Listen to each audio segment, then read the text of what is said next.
안녕하세요. 김재현 국어에서 덕이고 1학년 담임을 맡고 있는 강사 박수진입니다. 2학기 중간시험지 분석을 살짝 해보려고 합니다. 덕이고 1학년 같은 경우는 일단 선택형으로 24문제가 출제되었고요. 시험 범위는 향가, 고려가요, 시조까지 가사 빼고 고전시가의 전체 파트가 들어갔습니다. 사실 시험 범위가 요 작품들 뿐이기는 하지만 학교 학습지에 있는 고전시가 이 위에 작품들은 더 많이 들어가 있었습니다. 그래서 아마 고전시가를 고대부터 시조까지, 사설 시조까지 전체적으로 한번 훑으려는 그런 선생님의 커리큘럼이었던 것 같고요. 그리고 소설 삼포 가는 길 들어가 있고요. 이거는 교과서 제재입니다. 그리고 9월 모의고사에서 인문사회 독서지문과 현대시 파트가 들어갔습니다. 보시면 알겠지만 고전시가, 현대시, 소설, 그 다음에 독서 해가지고 전체 수능의 한 세트를 완성한 시험 범위고요. 실제 유형을 보면은 1번부터 12번까지는 고전시가 파트였어요. 그런데 지금 거기서 아이들이 그나마 조금 이제 조금 헷갈렸다, 외부 지문 낯설다 여겼을 게 8번인데요. 8번 다중선택지 문제입니다. 다중선택지라 하면 기억부터 미음까지 해놓고 나서 옳은 거 이렇게 매칭시키는 그런 다중선택지인데요. 외부 지문 연심을 실을 뽑아하고 동짓달 기나긴 밤을 연계해서 출제가 되었는데요. 요거는 일단 표현상의 특징을 묻는 거라서 저희가 이제 표현상의 특징을 수업을 했기 때문에 친구들이 잘 풀었을 것으로 보이고요. 이번 시험에 베스트 킬링 포인트라고 할 수 있는 부분이 바로 이 현대소설의 16번 문제입니다. 배점도 4.9점이나 됩니다. 4.9점이 되는데 현대소설 삼포 가는 길인데 원래 삼포 가는 길 자체는 그렇게 어려운 제재는 아니에요. 그런데 16번 문제가 보기가 3개가 나왔습니다. 보기 1은 작품 감상법에 대한 설명, 보기 2는 외부 지문으로 스노우맨이라는 아주 낯선 소설을 한 페이지, 시험지 전체 한 페이지 분량의 외부 지문 장면을 집어넣습니다. 그리고 보기 3번에서 삼포 가는 길과 스노우맨의 공통점 찾기 해서 다중선택지로 푸는 문제였습니다. 일단 소설이 뭐 쉽고 어렵고를 떠나서 아이들이 일단 읽어야 될 정보의 양이 너무 많았기 때문에 심적 부담감이 굉장히 컸을 것 같고요. 다중선택지 매칭도 정확하게 내가 찾지 않으면은 선택하기 힘든 그런 거였기 때문에 친구들이 이 문제를 푸는데 시간적으로나 또 심리적으로나 부담감이 컸을 것으로 보입니다. 그리고 그다음에 17에서 24번은 구모에서 현대시와 독서 파트, 그래서 모의고사 기반으로 출제가 됐는데요. 아이들이 또 많이 힘들어했던 문제가 19번 문제입니다. 4.6점 배점인데요.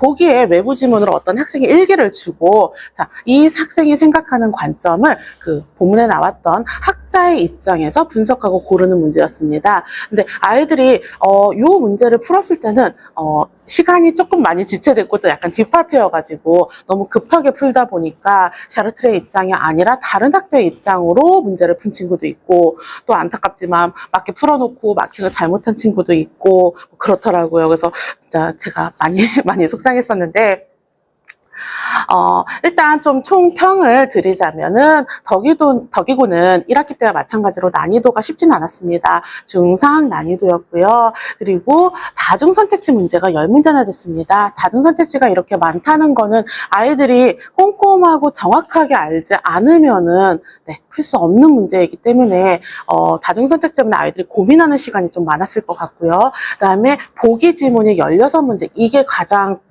중요한 이번 시험에서 알 수 있는 출제 포인트 변화인데요.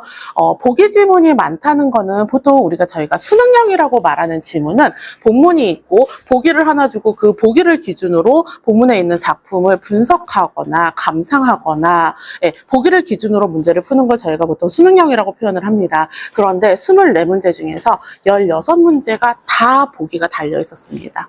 다 보기가 달려 있어서 그거를 기준으로 푸는 문제였기 때문에 일단 읽어야 될 정보가 굉장히 많았어요. 굉장히 많고 그다음에 다중선택지가 많았기 때문에 아이들이 문제를 풀면서 쓱쓱쓱쓱 풀어나가는 게 아니라 읽고 고민하고 시간적으로나 심리적으로 굉장히 이게 마음의 부담이 컸을 그런 시험으로 예상이 됩니다. 그래서 여기서도 제가 말씀드렸지만 많은 보기 지문과 다중선택지로 시간 배분이나 양적 부담감이 되게 컸을 것 같고요. 아이들이 시간에 쫓기다 보면은 정말 안타깝지만 시간에 쫓기다 보면은 실수가 많이 나오거든요. 그래서 일단 실수를 유발할 수 있는 그런 문항들도 좀 많이 됐다. 그리고 수능형으로 완전히 탈바꿈이 됐다. 네, 이 정도로 이제 분석을 할 수 있겠고요. 기말 시험도 1학기 때도 그랬지만 덕기고 시험이 이제 완전히 수능형으로 바뀌고 있습니다. 바뀌고 있기 때문에 아이들이 뭐 이렇게 달달달달 외우는 그런 내신형 수업보다는 이제 수능형으로 좀 사고하고 폭넓게 작품을 보고 그다음에 분석하는 능력도 키우고 조금 더 수능형 기초 베이스가 많이 필요한 필요해야 고득점을 받을 수 있는 그런 학교가 되었고요.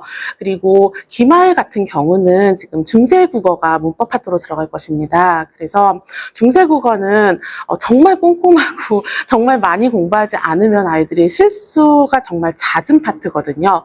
네, 그래서 일단 제가 오죽하면은 중세국어를 시험 보러 가는 친구들한테 이렇게 얘기합니다. 갈기 전에 밥 먹고 가라고.